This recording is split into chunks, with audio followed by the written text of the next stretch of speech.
With Strain, we have multiple locations. So we have the Zeji's home, we have a school, we have the offices, we have the hospital. Doctor, only one of us has the sickle cell trait. That's interesting. Was this confirmed by blood test? Yes, when I was in secondary school. Using the school had one condition that we could only shoot over the weekend because we couldn't use the pupils in the school in the movie. And so we had a dilemma to get children into the story that we would have, especially for the assembly scene. Do we then bring in over 100 child actors, like extras? And for budget constraints, rather than hire a huge crowd of people, we decided to go with a more economic friendly choice, that is to have VFX done in the movie. The same thing happened with the musical Menstrual Meet competition as well in the story, because we wanted to get it right and really make that scene as big as what we had envisioned on the script. We decided to shoot it at the Ajib Recital Hall in Moson Center. That hall seats about 800 people. This week they are coming here with different dresses, different look, maybe wig and everything. They are going to be alternating between shots, so we don't get to stay on that shot for too long. So there's a length to which your camera can focus and defocus. We also have aperture and range at which your lens can take. So we are going to be taking these shots and we are going to be giving it a depth of field effect. This is a technical aspect of the film where you get to see the people that we want to be on primary focus and the people that you barely see their face because we are going all wide, you get, and based on the lenses we're using. Right from the onset, we wanted every department to really be in sync with the story that we're telling. So I've spoken with the director who shared his idea and his vision with us, and we had, I think, 4 color palettes that he said he wanted to work with. I wanted the film to have its own character. I wanted it to have its own unique feel, unique color, unique sound. That led to our choice of location, the costuming, what is expected of the makeup artists, and so forth. It was part of what would make the audience feel the story better.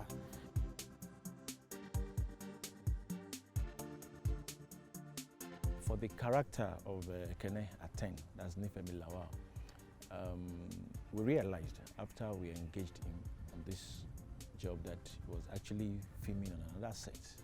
So, and there's a continuity involved. So we're between 2 choices. Is that we let him go or we find a way to do something to the hair. Getting his natural hair to be flat, like slick hair, that took almost 45 minutes alone. You know, just trying to flatten the hair so that the bald cap will not be bumpy.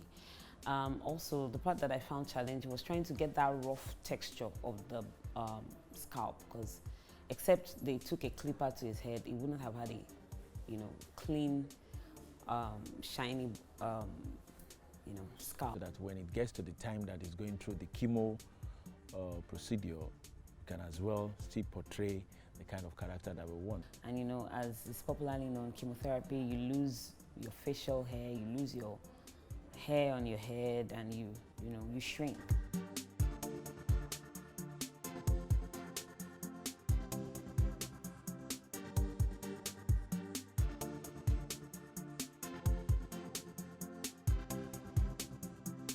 I had conversations with the director about it, and we went back and forth, and one of the things that he didn't want to see was the artificial, say, prosthetic attempt to make him shrink. He just wanted us to use optical illusion.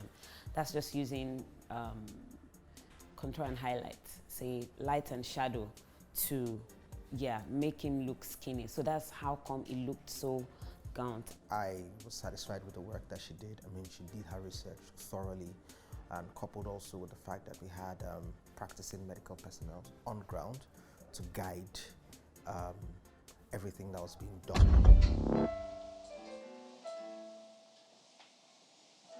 Work? Yes. I'm ready when you are. Well, I was born ready. You, my dear, look exquisite. Thank you.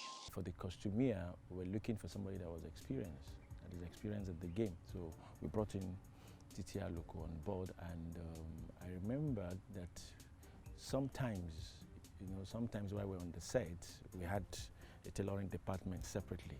There are times that we look at some customers and say, okay, can we have this? Can we have this and this together? This idea started rolling in when, while the shoot is going on. Even some things that I had planned to make, I had to like change plans to, to suit the story. And I enjoyed every bit of it, really.